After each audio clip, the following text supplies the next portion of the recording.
Setting this up, I believe this was introduced as a totally awesome fireside chat, so I really hope that it lives up to that expectations. All right. So I'm really excited to have the opportunity to do this fireside chat today with Alaina. Alaina, as you know, is the CEO of Women Who Code, and she started her career working for Puma.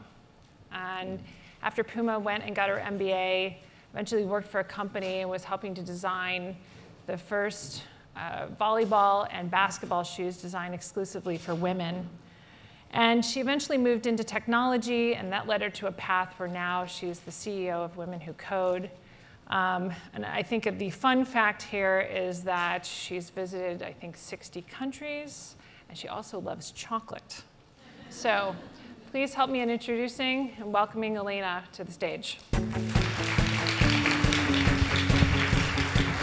Thank you. Okay, so tell us a little bit about Women Who Code. First off, how many of you heard of Women Who Code before today? I'm glad I saw a couple hands go up in the room. Women Who Code is a 501c3 nonprofit dedicated to inspiring women to excel in technology careers. We're in 15 countries, and this week we're proud to announce that we've exceeded 25,000 members globally. Yay. Women Who Code focuses on providing an avenue into technology and providing mentorship and learning opportunities so that women both stay in their careers and make it to the top. This year, we've tripled year over year since we've been created, and we've launched last week in Mexico City, and the week before we launched in our first city in Africa. So we're now in Algeria, so that's another very exciting thing to announce. So I'm really excited to be here today. We're producing over 500 free technical events for women every year, and we've got this great movement growing, and we're able to produce all of these events through our global network of leaders. And so that's something that I'm really interested in discussing today, how we're able to do that. That's great. Well, maybe you could share with us some of the success stories and tell us about some of the women in the community and are part of your organization. Yeah, so Women Who Code, our 500 plus technical events are produced by our directors and leaders around the world. And so these are primarily technical events where you're learning Android or JavaScript, Python, Ruby. We're giving women opportunities to speak. Maybe you give your first tech talk at a Women Who Code event, and then perhaps you'll go back to your office and you'll give that talk there. And then maybe you'll expand on it and give that talk at a conference. So these leaders, what we've seen is after you've been a Women Who Code leader for about a year, that you actually begin to become a leader in the tech industry in general. So you start to get asked to come in and speak to companies and talk about best practices, so you're a thought leader. You get voted in the press as 30 under 30 women in tech.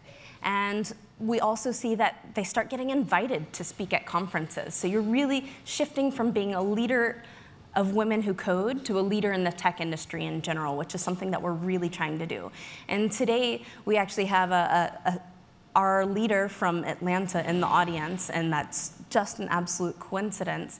And when she first stepped up to be the leader in Atlanta, she was not sure about it. She was not sure that she'd be able to do it well. She hated to stand up at the front of a very small room and say, hey, my name's Erica, and today we're going to be learning Android, and if anybody has questions, you can ask me. Okay, I'm going to sit down. But she stood at the front of the room for over a year, and she talked to people in the community. And this autumn, she was invited to speak at 3 different tech conferences. She actually gave a talk to a standing room only crowd. And this, she's an awesome engineer. If she'd applied to speak at a conference, she probably would have gotten in. But she probably never would have applied and she probably wouldn't have been asked to apply had she not stepped up as a leader in Women Who Code. You know, it's kind of interesting talking about her because I think many of us sometimes feel like maybe we're not good enough in certain things. So I'm kind of curious, you know, if any of you kind of felt like you weren't good enough to be doing the job that you're currently doing. A couple hands. You know, sometimes it's called the imposter syndrome. I like to call it fraud complex, right?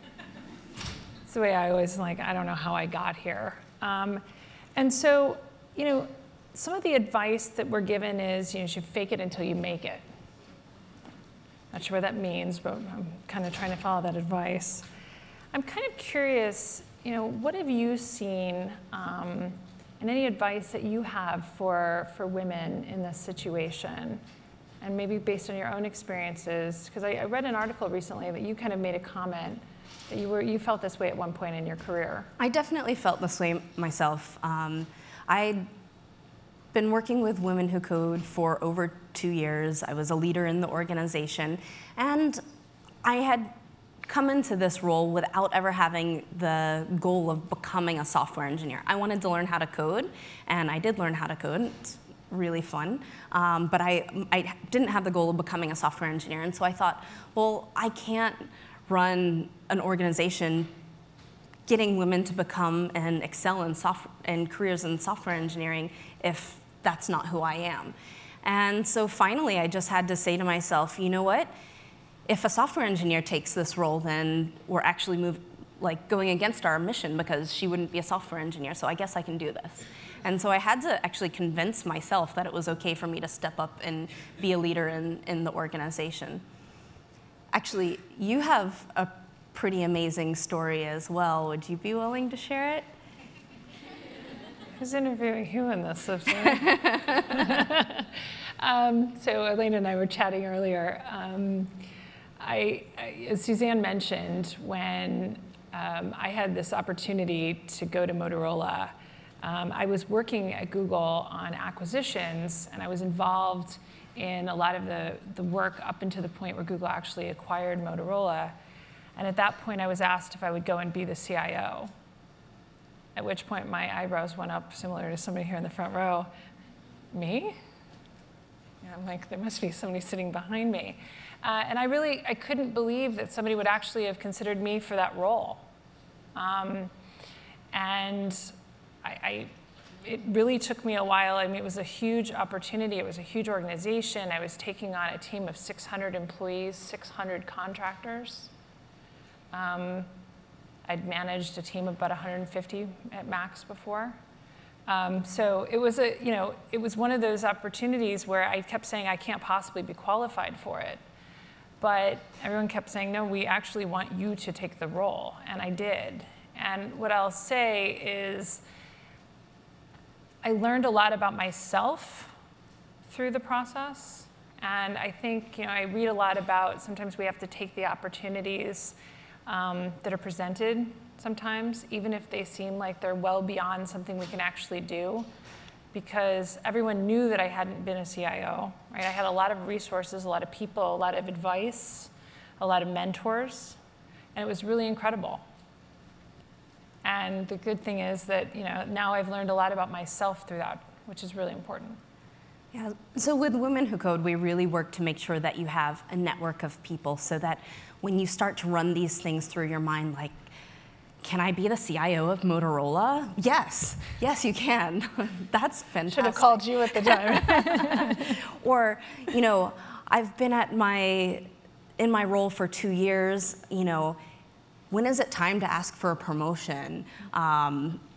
Or am I ready to start interviewing to become a software engineer? Like, yes, go ahead and do it. They're not going to give you a job until you're ready. So just go ahead and do it. And so, having that network and building those relationships and being really authentic from the beginning, it doesn't matter if your goal is coming out 2 years later or 5 years later, you're taking those steps and it becomes fun. Mm-hmm. And what happens is that those opportunities open up for you. Mm-hmm. That's great. So Google's developed this program we call unconscious bias. And Thank you for that. Yeah, it's really fascinating, and employees are going through this training by which we're really learning about what, how, in many ways, like how decisions are being made and what the information is that we're using to make those decisions. And I'm kind of curious your take on examples of unconscious bias that you've seen that maybe you could share with us. So I think this is incredibly important. And as I'm saying, big numbers like, hey, Women Who Code our goal is to reach 1 million women. We're currently reaching over 25,000. Actually, I'm realizing that we have a lot of power with the over 100 companies that are supporting Women Who Code. And so what we're hearing is, hey, it's not some big dramatic thing that causes you to run out the door. It's little tiny things that are happening day after day that make you wonder if this is the right career for you, make you wonder if you're good enough for the role that you're doing. And so I hear everything from, I create colorful spreadsheets and my team makes fun of me. Or a woman told me recently, and she's in a very senior position, and she was working with a French colleague, and he said, oh, I've never had to explain infrastructure to a woman before. And she's like, just imagine me to be Tom. I've got this. Don't worry. And those are really clear. But then there's the more subtle things that, project distribution, something that you were really wanting to get on that, other people somehow managed to get on it. And was I not good enough? Was there hidden bias there? And so it's sometimes easier to process the things that are clearly like, oh, they just didn't get it. But sometimes there's the more subtle things that make you wonder, like, was it me? And they're little tiny things that happen day after day. But I think that with hidden bias training and building awareness that this exists, we're able to process it better and hopefully improve the workplace environment so that it's happening less frequently. Yeah, I work with some female engineers who have been complaining recently because we've had some events with the outside community, and they often believe that the Google engineers at the event are, coordinating or, part of marketing, and they're not being recognized immediately as engineers. And, how do we make sure that even other people at the event can call people on that behavior, right? And not making assumptions about what people's roles are. Yeah, I had a couple of women who had come to Google I/O, and this was not at a Google event, but it was at an after party. And this young engineer was like, well, why are you here? And they said, oh, we're Android engineers, we're here for the conference. And he was mortified, of course, but yeah. We have a lot of improvement to do. Yeah. No, that was completely unrelated. Oh, yeah. So we've seen a lot of companies recently releasing their diversity data. And I think it's a great thing in terms of being transparent, but obviously we have a long way to go there. Mm-hmm. What do you think companies can do to increase the diversity of their employee population? So these numbers, when they come out, they are disappointing. But the fact that companies are putting this information out there is a commitment to seeing change. So this is incredibly exciting. And so the next steps are, like you said, how do we do this? And one is increasing the pipeline. Two is making sure that you're reaching a broad community and you're recruiting.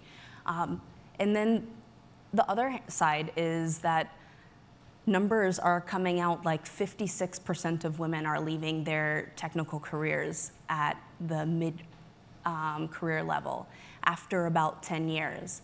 And this is a major leaky bucket issue. And if we can't correct that, we're not going to reach 50%. Women aren't a minority. Women are 51% of the population. And so really working, and I think that Google's in an amazing position because you love doing research and you love, you have the ability to find out really what's happening here, what's happening and how can we change it. And so really creating opportunities where women understand that, hey, there are next steps in your career, creating mentorship and advocacy programs in the company, checking to make sure that there's not a wage gap.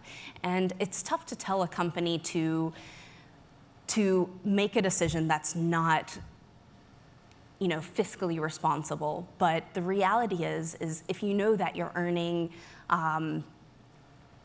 less than your male counterpart, and you have an opportunity to change careers, or you have an opportunity to drop out of your career, you're a little bit more likely to do that. And so you're missing out on that 20 years of a woman's career where she is in the most senior position, where she's providing the most value to the company, and when she's also in a position to be mentoring and leading, everyone, but definitely women coming into the industry. Yeah, I found this report to be really alarming. Mm-hmm. Seeing a lot of women leave their career at the 10-year mark, it's like, where are they going? But have you seen specific things that companies are doing that's really helping keep women past that 10-year mark on average? Or examples, I think some companies are starting to look at job shares. Are there other things besides the mentoring and the job share that you mentioned that could be relevant here? Yeah, well, certainly having a lot of advocacy programs, so making sure that women have mentors, creating a culture of celebrating women, and making sure that right now it's not completely comfortable for women to talk about the successes in their careers. And it's not completely comfortable for society to hear that. So if you can have people advocating for you in the company, that's certainly going to help, doing the research, talking about hidden biases. I was giving a talk, or I was on a panel recently, and an engineering manager from the audience actually read a review that he'd done, and then he went through, and he'd already done this, analyzed every single thing that he'd said. And so there was like, oh, I'm not sure that she's as enthusiastic about the company because she's leaving at 6. But there's another guy on the team who also has a child, and he's leaving at this time too, and why haven't I written this in his review?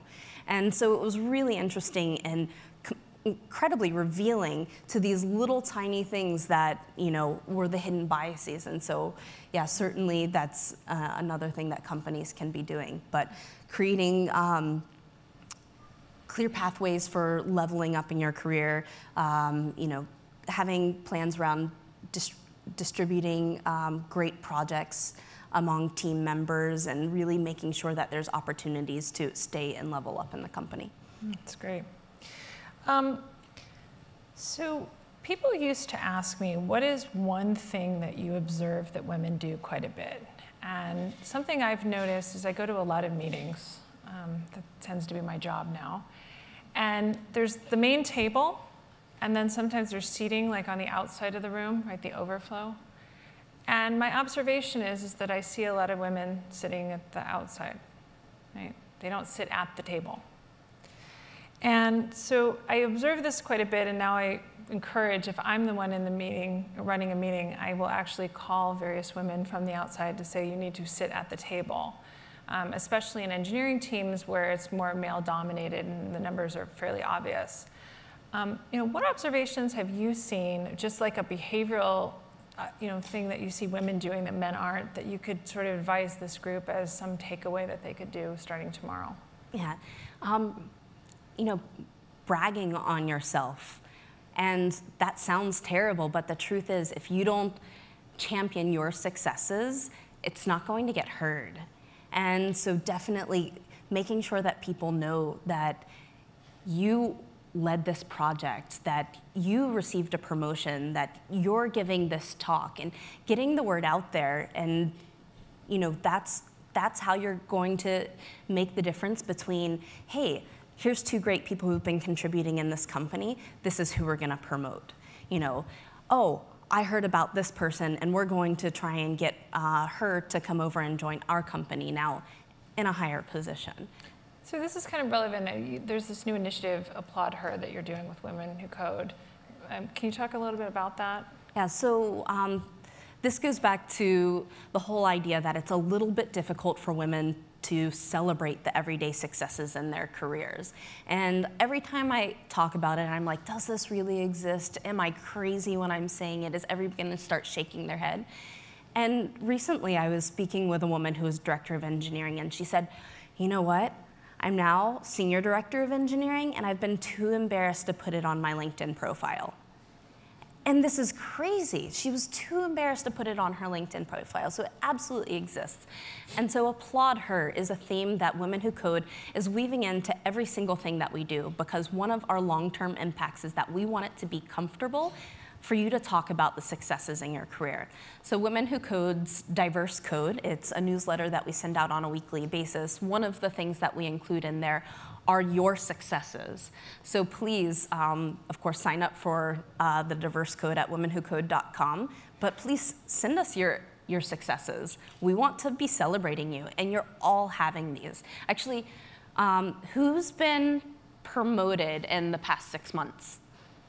Who launched a really awesome product? Who did something else great that I haven't asked? Come on, everybody's hand should go up at that. Yeah, so we want to hear from you, and we want to make sure that we're talking about these things. And so it's a combination of definitely celebrating you, making sure that the world knows that there are actually a ton of smart, you know, ambitious and qualified women in the tech industry, and you know, making sure that you know it's okay for you to be talking about these things. So in spirit of speaking up and promoting yourselves, we're going to actually open up for a few questions.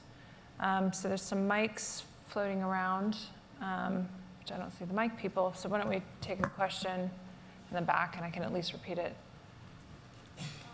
So one of the things that I hear is a common theme when we start talking about women in technology is the wage gap between women and men.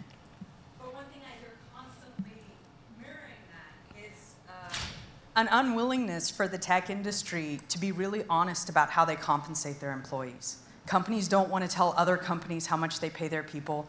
Where I work, we're actually encouraged not to talk about what our grade level is or whether we got promoted. I mean, you're basically trying to encourage your employees to hide this information from each other so that you can wage suppress the people you don't want to promote. And I feel like women in technology should be standing up to companies and saying that that's not an acceptable practice, not just for women, but for any diverse group of people.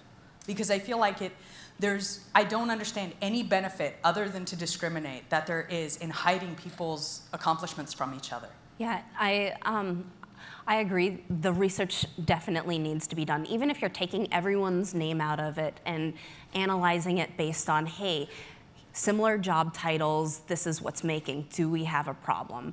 Hopefully, there's some companies out there like, no, we have no problems at all. That's my goal. But if there is, it goes back to what I said earlier, is you're asking someone to increase wages, but that's actually a long-term investment. And so if companies can be thinking, hey, we're going to keep this person in the industry for another 20 years. They might stay at this company for 10 of those years. Then it's actually fiscally responsible for leadership to make those decisions. Hi, I'm a software engineer, work at Adobe, great company, but the upper management tends to be shy men who, in a social setting, don't even make eye contact with me, and I feel that affects me in when it comes, like you said, oh, these 2 people are great, who do we promote? Well, my skip level manager doesn't know me, so the other person gets promoted. I have asked a few people here how they deal with this, but I don't know about chili cook-offs and barbecues and Teslas, so I don't know how to start a conversation with these heavyweights who are male, but they're shy, or whatever it is. So I'm looking for some guidance on what are good ways to start a conversation with such people who actually have a say in my promotion, let's say.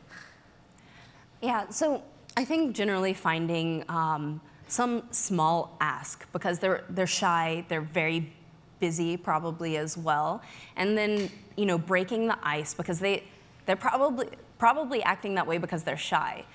So finding something that they can do in 5 or 10 minutes to get that ball rolling, and then once the relationship slowly starts to develop, like you can ask for something that maybe will take slightly more time the next time, but really thinking, making it as easy as possible for them and making it something that they can execute on very quickly, because they probably want to be involved and they want to help you, but they haven't figured out how, and as you said, they're probably very shy. Hi.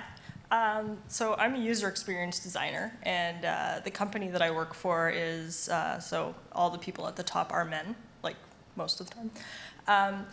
The biggest thing for me has been that I recently had a child, and I wanted to make some sort of minor adjustment to my working situation. I wanted 4 days a week instead of 5. There's tons of data that says that people that work minorly reduced hours are actually just as productive, if not more productive, because you have good reasons to get your stuff done even better so that you can have that extra time with, let's say, your child, or for whatever reason you want reduced hours. The tech companies are super against that, and I am fighting a terrible uphill battle that I may in a few months decide to just quit, because they're really against it, and I don't understand from my point of view why they wouldn't even consider trying it. Like, they're just dead set against it. They don't even want to try it, when wouldn't it be in their best interest to have me be happy for a few years where my child is young, and then I will continue to stay with them, because why wouldn't I be 10 times more loyal to a company that is actually working with me and what I feel I need for my schedule and my sanity, and my child to grow up to see me a little bit more. Mm-hmm. But it's a terrible uphill battle that I have absolutely no idea how to proceed on. Yeah, I mean, this is the kind of thing that goes back to hey, it is fiscally responsible. It will keep you in your career. It's a small thing, and it's something that we are asking companies to do. And it goes back to what I said earlier is, hey, we're realizing that our power is actually going to be in influencing the companies that support us. And the companies want to know what to do. And so, creating a list or a story of the things that need to be done, companies are going to do at least the easy things and some of the hard things. I think that this is devastating to hear. The wonderful thing about software engineering is actually it's incredibly flexible, or at least it has the potential to be incredibly flexible. And so when I hear numbers that women are leaving at a higher rate than they are other industries, that should be flip-flopped. We should see that women are staying in tech, in engineering positions at a higher rate than all other industries, because you can't be a pharmacist and work from home, or you can't be a teacher and come in at 9 o'clock and leave at 3 and then work a few hours in the evening, but you can do that with tech. Great, so we'll take one more question and then we're going to be out of time. Hi, my name is Philippa. I'm from Netflix, and this whole tenure dropout, we've focused a lot about keeping people in the companies, but what about those like myself who actually left? And I stayed at home for 3 years to look after my kids. Then when I came back in, it's this really daunting prospect. It's like, everything's moved on without you. I have no idea where to go. So one of the things which I'm trying to look into is setting up things for women like me, such as an access portal for all the internships that are out there, for all the open source that they can get into. But what else can we be doing, both as a company and individually? Well, certainly coming to Women in Code. Actually, it's it's a great opportunity for women who have technical backgrounds. The nice thing about software engineering is, hey, what you've known in the past is still going to build on what you need to know. And had you stayed in the industry, you probably would have learned 3 new things in between the time that you left and now. And I mean, there's always new languages coming out, always new technologies, you know, web, now mobile, and, you know, Swift and Go, and so you're always learning something new. And so you're in a great position to re-enter the market, and you just have to get back into a programming language that interests you. And it's completely possible. There's a tremendous number of resources, like Women Who Code, that are going to help you do that process. And then, you know, again, shameless plug, Women Who Code goes to, we have over 5 free events for women here in the Bay Area every single week. And they're always at different tech companies. And they're always hiring. And so you at least get exposure into seeing what the startup cultures are like, what the job opportunities are. Last year, we were at a Women Who Code event, and there was a director of engineering there, and a week and a half later, he was like, oh, Alaina, I'm hiring Rebecca. And she'd essentially had her first interview by just chatting with him, asking about their technical stack, asking a couple of smart questions, and within a week and a half, that hiring decision had already been made. And so, I mean, we're incredibly lucky here in the Bay Area to have so many resources and so many tech companies. So, I mean, it's completely possible for you to do. We welcome you back. We're really excited that you're interested to come back. So I've actually been back for like a year and a half. I was really lucky, but that was the thing. I felt that I was lucky to have this scenario. And I've chatted to other women who they've been struggling really hard, both mentally, because it's such a daunting task, and knowing where to start. Like, who do you talk to? Where's that first step to take? And so Women Who Code is fantastic for that, and I do applaud you. I'm part of it myself, and it's a fantastic resource, which I did use to come back. So thank you very much for that. Great. I want to thank you Oh, thank spending you. our time. This was really fantastic. It's been such an honor to be here today.